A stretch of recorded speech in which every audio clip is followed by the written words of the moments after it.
그곳에서 어떤 사람들이 듣지 못하고 말하지 못하는 사람을 예수께 데려와 안수해 달라고 간청했습니다. 예수께서 그를 멀찌감치 따로 데리고 가셔서 그의 귀 속에 손가락을 넣으시고 손에 침을 뱉어서 그의 혀에 손을 대셨습니다. 그리고 예수께서 하늘을 쳐다보며 깊은 숨을 크게 한번 쉬고는 그에게 에바다라고 말씀하셨습니다. 이 말은 열려라라는 뜻입니다.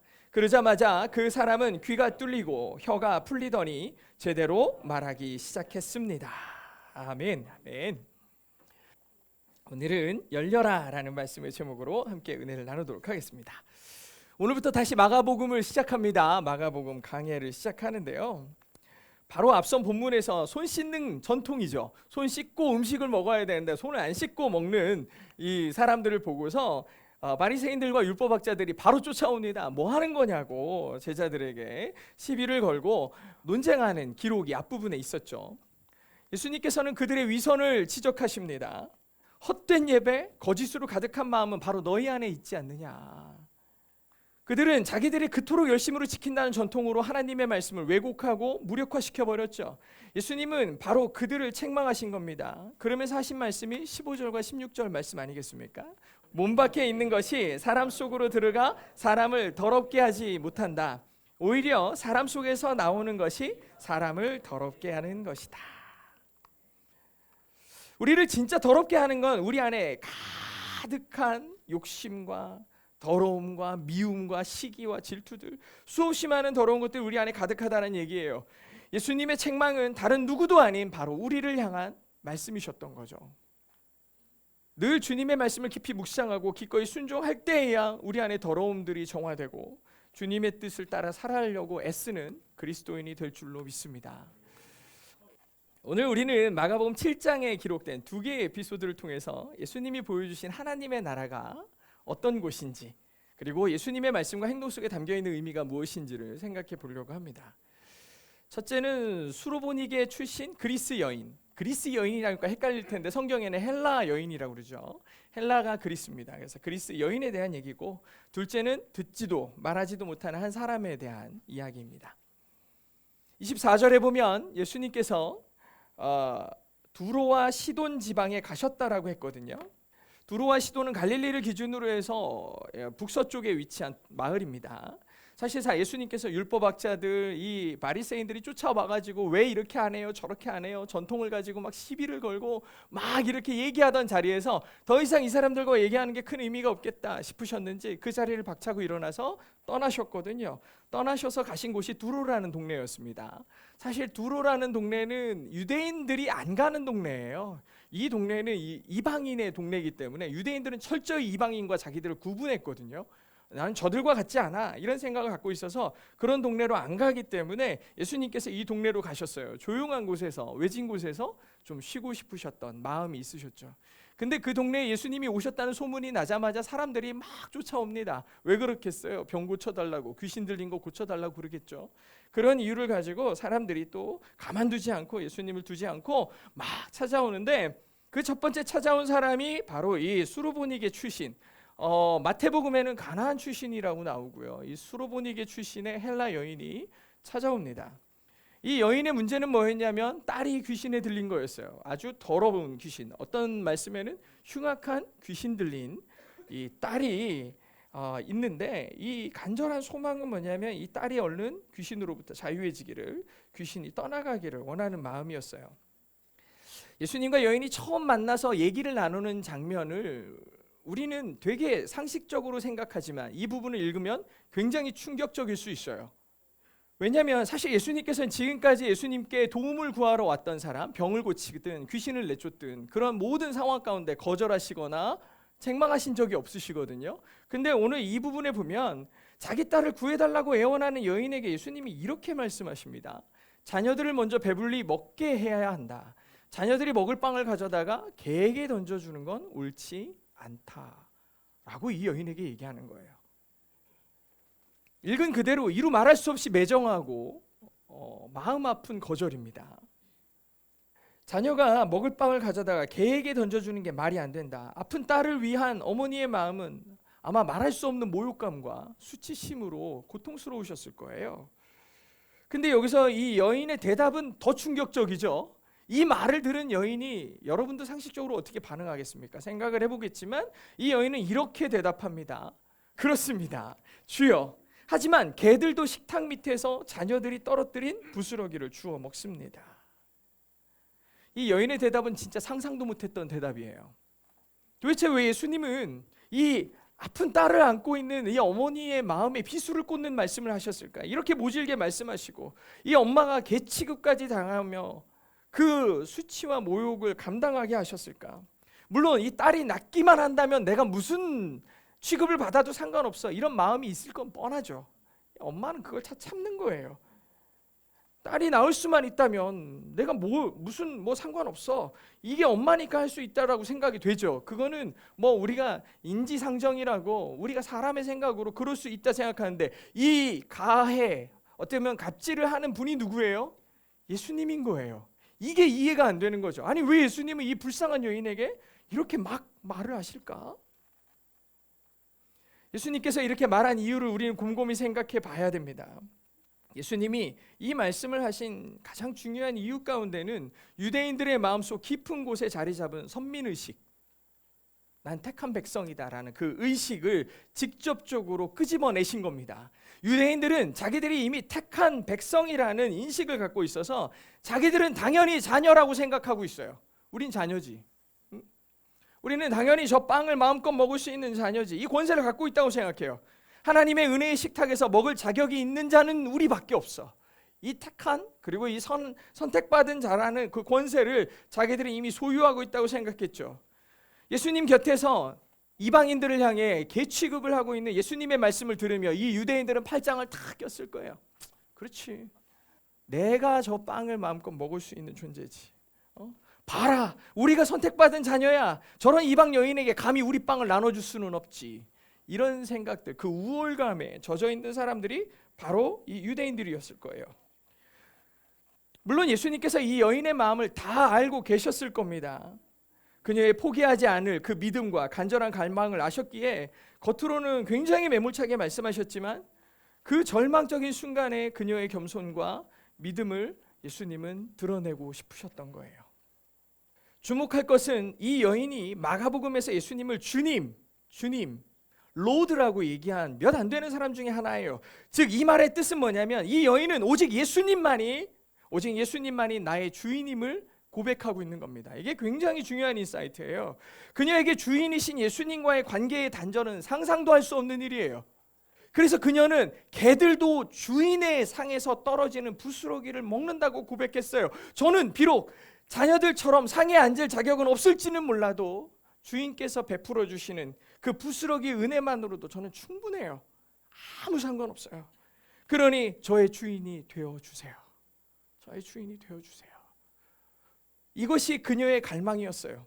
물론 개 취급을 한다, 부스러기라는 표현들은 인간에게는 큰 아픔과 수치심을 동반할 수 있어요. 하지만 이 여인은 예수님으로부터 떨어져 나오는 그 작은 부스러기와 같은 은혜조차도 세상의 그 어떤 것과 비교할 수 없을 정도로 가치 있고 소중하고 자기의 삶을 바꿀 수 있는 커다란 것임을 분명히 알고 있었어요. 세상 그 어떤 것과는 비교도 할 수 없는 것임을 알았다는 거죠. 동시에 예수님이야말로 자격 없는 자신과 같은 존재에게 넘치는 은혜를 베풀어 주실 수 있는 유일한 분이신 것도 알고 있었어요. 비록 말씀은 저렇게 하셔도 나에게 베푸실 은혜가 이미 충만한 걸 알고 있다라는 거예요. 그녀는 부스러기 은혜야말로 자격이 아닌 오직 은혜로 주어지는 선물인 것을 알고 있었습니다. 동시에 예수님께서 자신들이 자녀라고 여기는 특권의식에 사로잡혀 있는 하나님의 은혜를 당연히 여기는 유대인들에게 진정한 은혜가 누구에게로 흘러가는지를 지금 이 상황을 통해 보여주고 계신 거예요. 갈망과 부스러기와 같은 은혜일지라도 그것이 나를 살리는 은혜임을 깨닫는 자와 그 은혜가 당연히 자기의 것인 줄 아는 오만한 자들, 그들에게 아주 선명한 대조를 보여주시면서 은혜의 통로, 흐름을 분명하게 보여주고 계신 거죠. 많은 크리스찬들이 마가복음 2장 17절의 말씀을 보면서 착각을 하는데, 여기에 어떤 말씀이 있냐면 건강한 사람에게는 의사가 필요치 않으나 병든 사람에게는 의사가 필요하다라고 말씀하고 있어요. 나는 의인을 부르러 온 게 아니라 죄인을 부르러 왔다라고 예수님이 말씀하시는데 이 말씀을 엄청 오해해요. 상당수의 크리스찬들은 자기가 건강한 사람, 의인의 범주에 속하고 병든 사람, 죄인은 교회를 다니지 않는 세상의 사람들을 가리킨다고 착각해요. 하지만 성경은 분명히 선언하고 있지 않습니까? 의인은 없나니 하나도 없다라고 말씀하고 계세요. 즉 이건 변치 않는 사실이라면 결국 이 땅에는 자기가 죄인인 것을 아는 죄인과 자기를 의인이라고 착각하는 죄인들로밖에 존재하지 않는다는 거예요. 손 씻는 전통으로 예수님의 제자들을 공격하고 달려들었던 바리새인들과 율법학자들을 보십시오.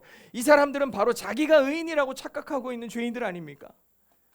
겉으로는 하나님의 말씀을 따른다고 하지만 속으로는 자기의 유익을 위해서 부모 공경의 계명을 싸그리 무시해버리고 자기의 의를 위해서 써먹는 위선자들 아니었어요? 과연 누가 하나님의 은혜의 식탁에 당당히 앉아 빵을 먹을 자격이 있겠습니까? 우리는 모두 자격이 아닌 오직 은혜로 그 식탁에 떨어지는 부스러기라도 그것을 감사히 받을 수 있는 존재라는 사실을 우리는 늘 기억하며 살아야 된다는 거죠. 종교개혁자 마틴 루터는 이 수로보니게 여인의 이야기야말로 복음의 정수라고 고백하고 있어요. 도무지 인간적인 소망이 없는 상황에서 소망을 얘기해 주신 분이 예수 그리스도시고 바랄 수 없는 가운데 너희에게 소망이 있음을 알려주신 분이 그 예수 그리스도이심을 보여주는 게 이 수로보니게 여인의 고백이었다라고 말하고 있습니다. 예수님께서는 이 여인에게 이 아픈 얘기를 하셨지만 결국에는 하나님의 뜻을 드러내는 거룩한 통로로 사용하신 것입니다. 이어서 어떤 사람들이 듣지도 못하고 말도 못하는 한 사람을 예수님께 데려오는 장면이 나옵니다. 그러면서 예수님께 이 사람 안수해 주세요. 병을 낫게 해주세요 라고 간청해요.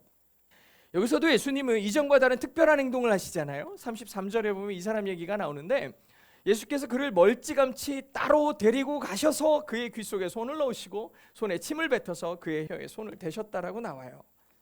아니 예수님께서는 왜 이 사람을 이 무리들 지금 예수님께 치료받으려고 온 많은 무리들 예수님의 제자들 그들과 따로 떨어져서 멀찌감치 데려가셨을까요? 지금까지 많은 사람들이 병고침을 받았습니다.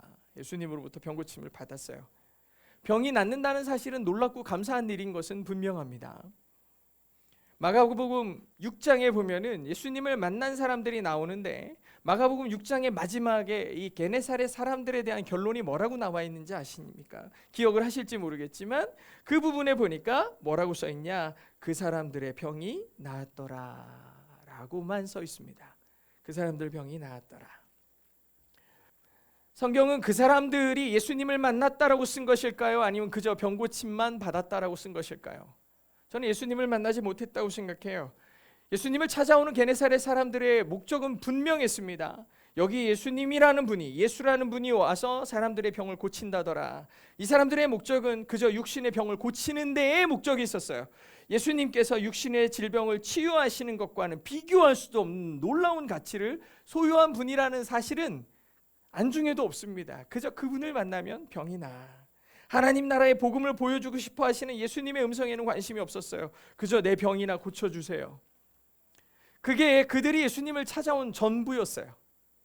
다른 목적이 없어요. 다른 어떤 것에도 관심이 없었어요. 이 지점에서 저는 교회를 스쳐간 많은 사람들이 떠오릅니다.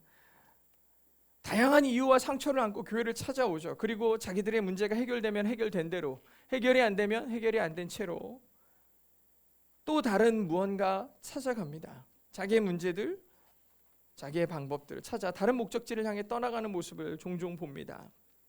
어쩌면 지금 이 자리에서 예배당 안에서 예배하고 있지만 우리는 예수 그리스도가 누군지 궁금하지 않고 그가 말씀하시는 것이 궁금하지 않고 그저 눈을 감고 하나님을 부를 때 내 필요와 내 요구들을 쏟아놓기 위해 이 자리에서 예배하고 있을 수도 있고 기도할 수도 있고 하나님의 이름을 부를 수도 있어요. 하나님의 마음과는 상관없이 그저 내 필요를 채우기 위해 예배하고 있진 않는지 그저 손을 들어서 외치는 것이 예수님 여기 병자 하나 있어요. 예수님 여기에 복받기 원하는 사람이 하나 있습니다. 주님 내 필요가 여기에 있어요. 이런 방식으로 예수님께 나오는 사람들, 이런 사람들이 과연 예수님을 만날 수 있을까요? 예수님이 이 땅에 오신 근본적인 이유가 궁금하긴 할까요? 십자가에 죽으신 이유가 궁금하겠냐고요? 아니요, 이해도 못할 겁니다. 예수님은 자기들의 목적만을 위해 몰려든 무리로부터 듣지도 말하지도 못하는 사람을 따로 내어 멀찌감치 데리고 가십니다. 그리고 예수님께서 이에게 일을 행하시는데, 예수님이 이렇게 데리고 가신 것도 좀 특이했어요. 그리고 이제 그 다음부터 하시는 일도 좀 특이한데, 예수님은 원래 병 고치거나 이러실 때 대부분 뭐 손 대지 않으셨죠. 일어나라, 너의 짐을 가지고 일어나라, 다 말씀으로 하셨어요. 이분은 말씀만 하셔도 풍랑이 멈추는 분이에요. 예수님은 그런 분이라고요. 이렇게 엄청난 분이신데, 이 듣지 못하는 사람에게, 이 말하지 못하는 사람에게 굉장히 특이한 행동을 보이시죠. 저는 이 상황을 한번 생각해 봤어요. 어떤 주석가들은 당시에 치료하는 사람들이 하던 일입니다. 귀에다 손을 대고 혀에다 손을 대고 하는 게 당시 치료하는 사람들이 그렇게 했대요라고 어떤 주석에 써 있는 거예요. 근데 그걸 보면서 너무 헛웃음이 나오는 거예요. 아니, 예수님이 왜 당시의 사람들을 따라갔겠냐고요. 그런 말도 안 되는 일이죠. 그래서 저는 상상을 해봤어요. 왜 예수님이 이런 일을 하셨지? 라고 생각하는데 예수님의 언어였던 거예요. 무엇보다 이 사람은 예수님이 무슨 말씀을 하셔도 이미 뭐 할 수 없는 상태냐? 들을 수 없는 상태예요. 듣지를 못해요. 그래서 예수님께서는 이 듣지 못하는 사람의 귀에 손가락을 넣으시고 말하지 못하는 그의 혀에 침 묻은 손을 대시는 거예요. 이건 마치 말씀 대신에 접촉함으로 말씀하시는 거죠. 언어로 그에게 그가 이해할 수 있는 언어로 다가가시고 계신 거예요. 이 사람이 생각해 보십시오. 예수님이 자기 귀를 이렇게 만질 때 무슨 생각이 들겠어요? 내가 들을 수 있을지도 모르겠다. 혀를 만지는 순간 내 혀가 풀리고 이제 말을 할 수도 있을지도 모르겠다. 이런 기대들이 막 생기지 않겠습니까? 예수님은 그에게 내가 너를 포기하지 않겠다. 내가 너를 듣게 하고 말할 수 있게 해줄게 라는 걸 이 만지심으로, 접촉하심으로 말씀하고 계셨던 거예요. 이처럼 특별한 행위를 마치신 후 이제 이 사람이 듣고 말하게 될 감격적인 순간이 바로 코앞에 다가왔어요. 바로 이제 말씀만 하시면 돼요. 그런데 이때 장면을 좀 생각해 볼게요. 34절에 보니까 같이 읽겠습니다. 시작. 그리고 예수께서 하늘을 쳐다보며 깊은 숨을 크게 한번 쉬고는 그에게 에바다라고 말씀하셨습니다. 이 말은 열려라라는 뜻입니다. 아멘. 예수님께서 이제 에바다라고 얘기하시려고 하는 그 찰나의 순간에 하늘을 올려보시더니 깊은 숨을 크게 한번 쉬셨다라고 되어 있어요.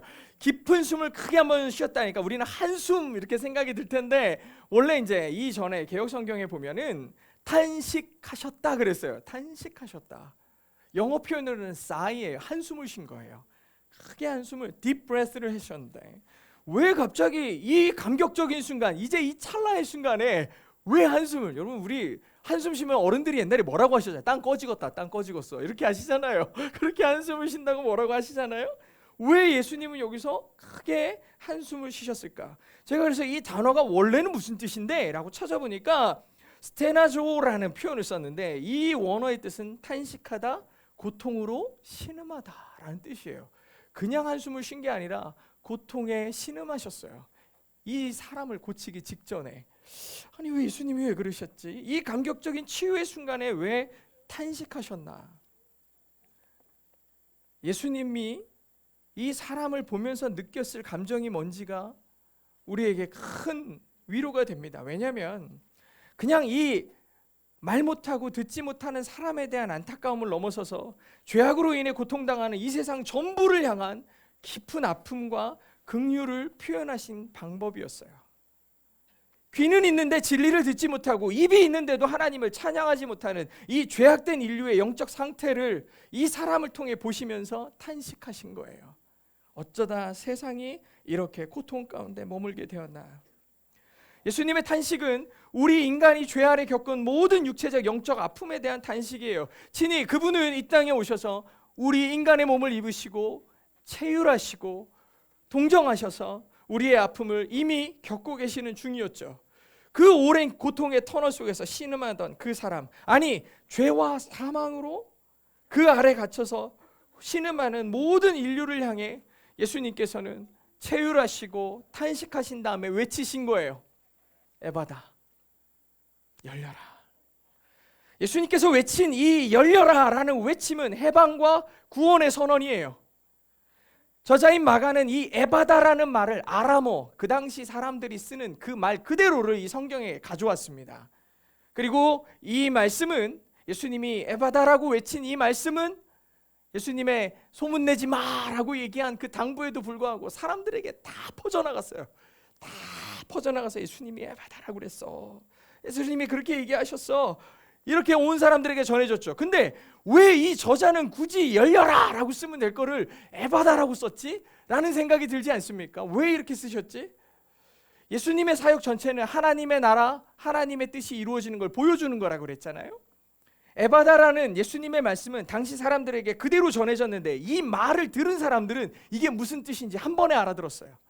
아, 예수님이 이 의미로 이렇게 얘기하셨구나를 한 번에 알아들었는데 당시 유대인들은 구약 성경에 매우 익숙했거든요. 아주 익숙했어요. 근데 구약과 신약의 중간기에 이 히브리어를 모를 수도 있는 사람들을 위해서 이걸 헬라어로 그리스어로 번역한 책인데 이게 각 지파별로 사람들을 모아가지고 72명의 사람들이 번역했다 그래가지고 72년이라 그래요. 72년이라는 헬라어 성경이 있는데 여기에 사용된 단어들 를 가지고 오늘 마가는 이 부분을 쓰고 있어요. 그러면 어디에서 인용해서 이 말을 썼냐 보니까 이사야서 35장의 말씀을 가지고 이 말을 씁니다.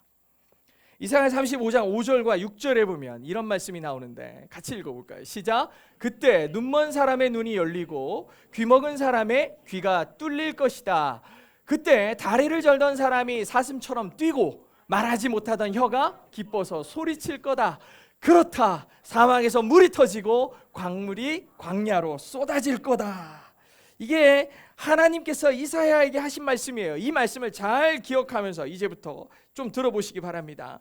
마가복음 기자는요, 구약 성경의 그리스어 번역본이었던 72년에 표현된 이 말씀을 적극적으로 가져와 오늘 말씀을 기록하고 있어요. 이유는 분명해요. 구약에서 예언한 게 지금 여러분 이루어지고 있어요. 그 말을 이 유대인들이 다 이미 알고 있는 이사야의 예언을 가지고 오늘 말씀을 얘기하고 있는 거예요. 예수님께서 이 귀먹은 사람들의 귀가 뚫리고 말 못하는 사람들의 혀가 풀려서 말하게 되는 이 충격적이고 감격적인 장면을 메시아의 시대, 구약에서 예언되었던 메시아의 시대, 곧 하나님의 나라가 지금 예수 그리스도를 통해 이루어지는 것을 여러분 지금 보고 있지 않나요? 막 어떻게 할 수 없는 감격으로 이 말을 그대로 인용하는 거예요. 예수 그리스도를 통해 하나님의 나라가 임하고 있습니다. 예수를 통해 새로운 시대가 열리고 있음을 선언하고 있는 거예요. 여기서 잠깐 이 이사야서의 얘기를 그 서론부터 잠깐 생각해 보면 선지자 이사야가 하나님의 부르심을 받을 때 세상은 너무 악했어요. 하나님의 말씀에 1도 반응하지 않았거든요. 얼마나 악했고 못됐나 몰라요. 그런 상황에서 내가 누구를 저 땅에 보내야 되느냐. 하나님의 탄식이 있으니까 이사야가 그의 글을 하나님의 음성을 듣고 주님 제가 여기 있습니다. 제가 가겠습니다. 그러니까 그래? 네가 갈래? 그러시면서 이사야에게 하나님께서 말씀하시는 얘기가 있는데 굉장히 절망적이에요. 한번 볼까요? 9절에 보니까 그분이 말씀하십니다. 너는 가서 백성들에게 이제 전해라. 뭐라고 말하라고 하시냐면 듣기는 들어도 너희는 깨닫지 못할 것이다. 이게 지금 선지자가 백성들에게 하는 말입니다. 너희가 듣기는 들어도 아마 못 알아들을 거야. 보기는 봐도 너희는 알지 못할 거다. 이 백성들의 마음을 둔하게 하고 귀를 어둡게 하고 눈을 감기게 해라. 그들이 눈으로 보고 귀로 듣고 마음으로 깨달아 돌아와 치료를 받을까 내가 걱정이다. 이게 하나님께서 이사야 선지자에게 이스라엘 백성에게 가서 선포하라고 하신 말씀이죠. 정말 충격적이고 당황스럽지 않나요? 죄악으로 인해 세상은 절망적인데 하나님께서 주시는 말씀도 이 절망적인 상황을 반영하는 것에 불과한 것처럼 보입니다. 이 사람들이 눈으로 보고 귀로 듣고 마음으로 깨달아서 돌아와 치료를 받을까 봐 걱정이다. 아니 이게 지금 사역자를 파송하면서 하시는 말씀이 될 수 있겠냐고요. 이 말의 뜻은 그들의 완악함이 얼마나 못됐는지, 심지어 하나님의 말씀이 그들에게 임해도 회개도 못할 상태에 이르렀음을 보여주는 아주 역설적이고 비극적인 상황의 선언 아닙니까? 하나님께서 이 이사야에게 원하신 것은 이 백성들에게 잘 가서 야 저기 나를 모르는 자들, 내 말을 안 듣는 자들을 잘 어떻게 한번 구슬려 보고 설득을 잘 해가지고 내 말 좀 듣게 해라, 이게 아니었어요. 어차피 외쳐도 듣지 않을 거고 깨닫지 못할 저 백성들, 저들에게 내 말을 그대로 전해라, 그대로 전해라였어요. 이게 사역자로서 갖는 가장 큰 갈등이에요. 내가 저들에게 가서 무슨 말을 한단 말인가. 인간적인 생각으로 아무리 계산해도 사역적 동기가 생기지가 않는 거예요. 가고 싶은 마음이 안 들죠. 어차피 안 들을 텐데. 저는 지금 이 시대의 교회와 목회자 성도들에게 이런 신앙적 무기력함이 있다라는 것을 좀 보게 돼요. 복음을 전해서 무엇하나, 어차피 말해도 듣지 않을 텐데, 어차피 나 비웃을 텐데, 보여줘도 깨닫지 못할 텐데, 얼마나 절망적이고 낙심이 됩니까? 그러나 이사야 선지자는 그냥 하나님의 말씀을 그렇게 듣고 또 그렇게 합니다. 꾸준히 주님의 말씀을 듣고 또 그걸 전하고 기록합니다. 기록하고 있는데 드디어 오늘 말씀을, 제가 아까 전에 읽었던 이사야서 35장의 말씀을 발견하게 되는 거예요. 하나님께서 소망을 주시는 거예요. 눈먼 자가 눈을 뜨고 귀먹은 자가 귀가 열리고 저기 사슴처럼 뛰고 말 못하던 혀가 기쁨으로 노래하고 메마른 사막에 강물이 흐르는 그 메시아의 시대, 소망의 시대가 올 거야. 이사야가 사명을 받던 그 순간의 깊은 절망감은 주님이 보내시는 그 메시아를 통해 완전한 해방을 이룰 것이라는 소망을 전달받게 되는 거예요. 이사야는 그럼 얼마나 마음이 궁금하겠어요. 그게 제가 살아있을 때 되겠습니까? 제가 있는 동안에 될까요? 이런 얘기들을 막 물어보겠죠. 당연히 그런 일은 안 일어났어요. 이사야가 죽은 다음에도 한참 있다가 이 일이 일어나요. 그럼에도 불구하고 이사야는 자기에게 주어진 사명, 소망이 없는 것 같고 누구도 듣지 않을 것 같은 그 곳에서 그 백성들이 그렇게 듣기 싫어하고 거부하는 하나님의 말씀을 전혀 왜곡하지 않고 묵묵히 전하는 그 사명을 꾸준히 감당합니다. 그럼에도 완악한 이스라엘 백성은 결국 자기들의 땅이 다 황폐해질 때까지, 다 빼앗기고 포로로 끌려가고 죽을 고생을 할 때까지 하나님의 뜻에 대해서, 하나님의 말씀을 듣지 않아요. 그럼 복음이 사라졌는가? 많은 교회들이, 한국 교회들이 걱정합니다. 이러다가 교회 다 망해, 이러다가 사람들 다 떠나, 이런 고백들을 해요. 큰일 났다 얘기를 해요. 그렇다고 복음이 사라지느냐? 그렇지 않았어요. 마침내 예언대로 예수 그리스도께서 이 땅에 오셔서 친히 복음이 되셨죠. 이사야 선지자의 예언이 마침내 성취되는 순간에 지금 이 사람들이 있고 예수 그리스도가 있는 거예요. 듣지 못하던 자가 듣게 되고 말하지 못하던 사람이 말하게 되는 이 기적적인 일들이 지금 바로 예수 그리스도를 통해 현실이 되고 있는 걸 사람들이 지켜보는 거예요. 그리고 마가가 지금 이 얘기를 듣고 있는 거예요. 마가가 얼마나 감격이 되겠어요. 와, 이사야 선지자가 했던 얘기가 이거구나. 하나님이 그를 통해 말씀하시고자 했던 게 바로 이거구나. 이 얘기가 지금 여기 들어가니까 인용할 다른 말할 방법이 없는 거예요. 에바다. 쓰는 거예요. 열려라 쓰는 거예요. 사랑하는 동행의 성도 여러분, 저는요 한국 교회 눈부신 부흥기를 학생 때 겪었습니다. 어린 시절에 정말 교회 문만 열었다 하면은 새신자가 60-70명씩 몰려 들어오는 거를 여러분 보셨나요? 새신자 카드에 보면은 카드가 막 이렇게 쌓여요. 새신자명 누가 누군지도 몰라요. 매주 막 몰려 들어오는 거예요. 그때 학창 시절이었어요. 찬양 집회만 열면 사람들이 찾아오고 서로 옆에 학교 찾아가고 뒤에 학교 찾아가고 막 예배에 어제 불이 막 들불과 같이 일어나는 시대였죠. 그런 놀라운 성정도 받고 한편으로는 개척하면서 힘겨운 시간도 보냈죠. 젊은이들과 함께 역동적으로 부흥하고 사역하는 것도 경험했고요. 지금까지 목회 여정에서 다양한 어려움들이 있었지만 너무 막 그렇게 완전 번아웃되거나 좌절했던 경험이 많지 않거든요. 근데 최근에 보면은 후배 목사님들이나 이제 막 신학교를 졸업한 젊은 우리 목회자들 되실 분들이 목회를 포기했다라는 얘기를 많이 들어요. 또 연세도 많으신 목사님들도 이제 더 이상 나는 안 될 것 같다 얘기하시는 얘기도 접하고 목회 현장을 떠나 생계를 위해 분투하시는 모습들도 자주 봅니다. 세상은 점점 교회를 외면하고 교회가 외치는 소리들을 조롱합니다. 악한 이단과 사단의 세력은 교묘하게 복음을 왜곡하죠.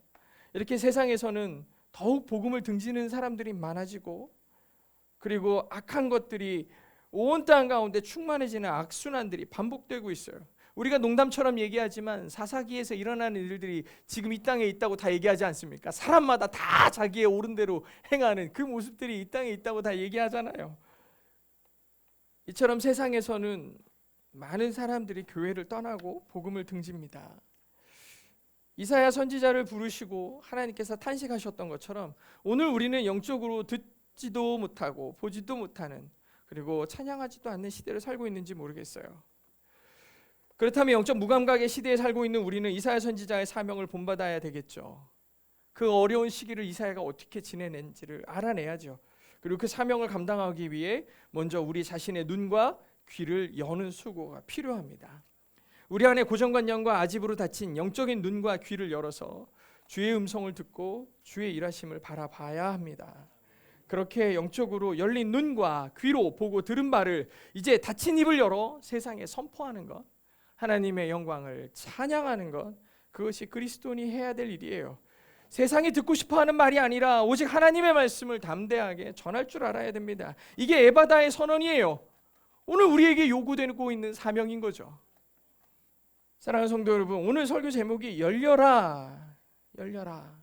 역설적이게도 이 외침은 죄와 사망의 권세 아래 깊이 신음하고 있는 이 세상을 향해 예수님이 탄식한 후에 외친 말씀이에요. 이 에바다의 선언은 죄로 인해 하나님과 우리 사이에 가로막힌 담을 허무는 해방의 선언이었고, 영적으로 닫혀있던 사람들의 눈과 귀를 활짝 여는 외침이었습니다.